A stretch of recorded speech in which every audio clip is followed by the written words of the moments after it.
Sweden में कुरान को जलाए जाने के बाद एक मुसलमान अहमद अल्लूश ने कुछ ऐसा कर दिखाया है जिसकी आज पूरी दुनिया में चर्चा हो रही है।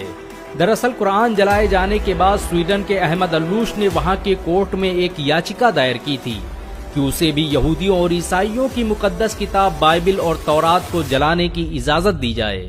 अहमद अल्लूश का कहना था कि जैसे स्वीडन में सरेआम सरकारी सिक्योरिटी के बीच कुरान को जलाया गया, वैसे ही वो भरी सिक्योरिटी और लोगों के बीच बाइबल और तौरात को जलाना चाहता है। इस खबर के आने के बाद इजराइल सहित दुनिया के तमाम यहूदी संगठनों ने बवाल कर दिया था और धमकी दी थी कि अगर हमारी धार्मिक पुस्तकों को जलाने की कोशिश की गई तो हम इसे बर्दाश्त नहीं करेंगे। इजराइल के राष्ट्रपति ने तो यहाँ तक कह दिया था कि तौरात हमारी सबसे मुकद्दस किताब है, इसकी हिफाजत हम पर फर्ज है और हम इसकी हिफाजत करके रहेंगे। स्वीडन की अदालत ने अहमद अल्लूश की याचिका के बाद उसे बाइबिल और तौरात को जलाने की इजाजत दे दी थी, क्योंकि स्वीडन में धार्मिक पुस्तकों को जलाना अभिव्यक्ति की आजादी माना जाता है, जिसके बाद दुनिया भर की नजरें स्वीडन के इस मुसलमान पर थी। ये इतिहास में पहली बार था कि किसी मुसलमान ने आसमानी किताब बाइबिल और तौरात को जलाने की इजाजत मांगी थी। अहमद अल्लूश तयशुदा वक्त पर कल इजरायली दूतावास पहुंचे। उनके एक हाथ में लाइटर था तो दूसरे हाथ में बाइबिल और तौरात।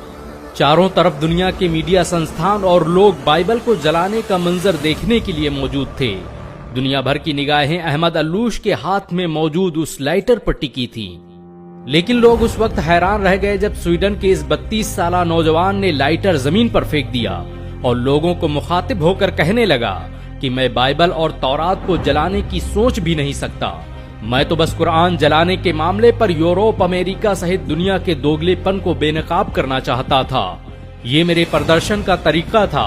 मैं चाहता था कि लोग आएं और मेरी बात सुनें और एक मुसलमान के दर्द को महसूस करें। जिस तरह से यहूदियों और ईसाइयों को उनकी मुकद्दस किताब को जलाने की बात सुनकर तकलीफ महसूस हुई, उससे लाख गुना ज्यादा हम मुसलमानों को तकलीफ होती है जब हमारी मुकद्दस किताब कुरान की बेहुरमती की जाती है।